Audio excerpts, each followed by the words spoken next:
I now give the floor to India for exercise of right of reply. India, you have the floor. Mr. President, I take the floor to exercise India's right of reply to the statement made by the Prime Minister of Pakistan.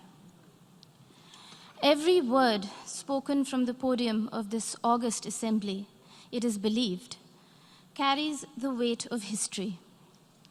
Unfortunately, what we heard today from Prime Minister Imran Khan of Pakistan was a callous portrayal of the world in binary terms. Us versus them, rich versus poor, north versus south, developed versus developing, Muslims versus others.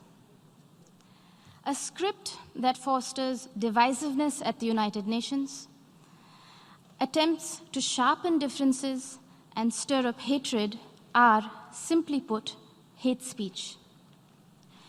Rarely has the General Assembly witnessed such misuse, rather abuse, of an opportunity to reflect.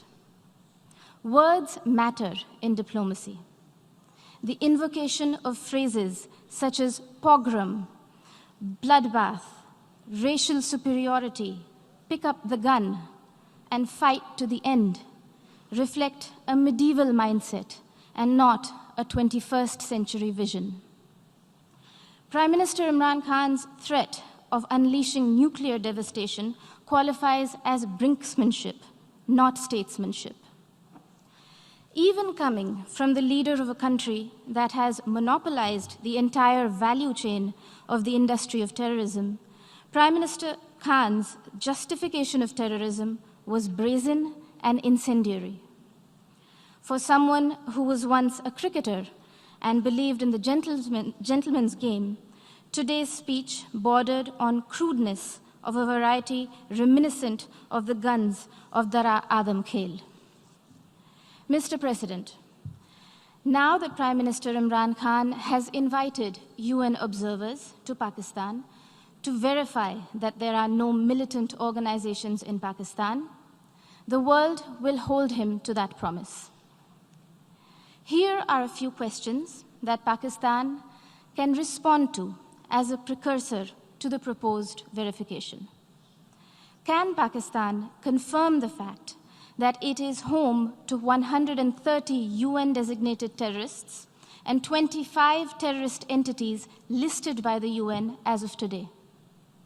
Will Pakistan acknowledge that it is the only government in the world that provides pension to an individual listed by the UN in the Al-Qaeda and Daesh sanctions list? Can Pakistan explain why, here in New York, its premier bank, the Habib Bank, had to shut shop after it was fined millions of dollars over terror financing? Will Pakistan deny that the Financial Action Task Force has put the country on notice for its violations of more than 20 of the 27 key parameters? And finally, would Prime Minister Khan deny to the city of New York that he was an open defender of Osama bin Laden? Mr. President, having mainstreamed terrorism and hate speech, Pakistan is trying to play its wild card as the newfound champion of human rights.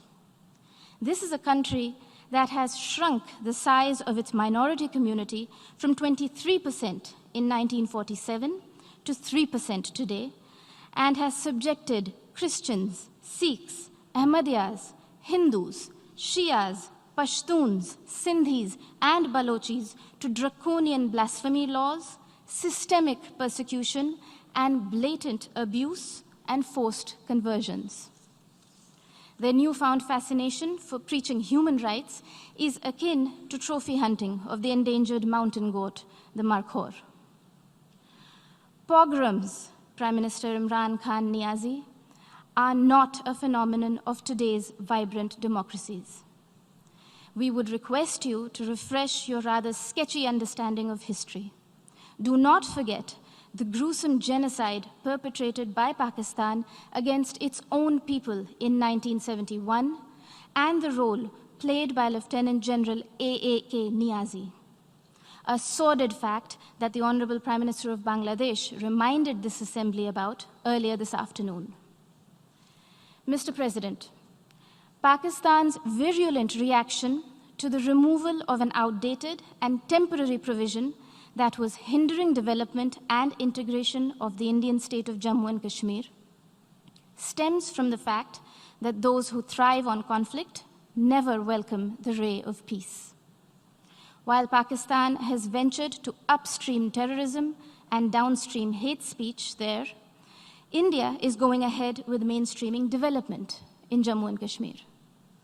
The mainstreaming of Jammu and Kashmir, as well as Ladakh, in India's thriving and vibrant democracy with a millennia-old heritage of diversity, pluralism, and tolerance, is well and truly underway, irreversibly so. The citizens of India do not need anyone else to speak on their behalf, least of all those who have built an industry of terrorism from the ideology of hate. I thank you, Mr. President. I thank the representative of India for her remarks.